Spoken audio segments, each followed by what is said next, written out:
嘿呀，朝鲜亚洲。两人，叫嘛人家变了，家里也没喏。没你妈两个路西路，哪标准标？嘿呀，你妈老一唱两万了，没让出卖的。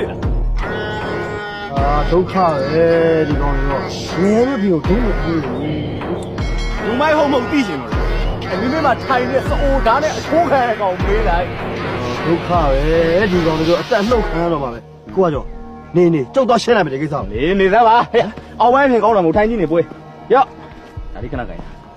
အားပဲလို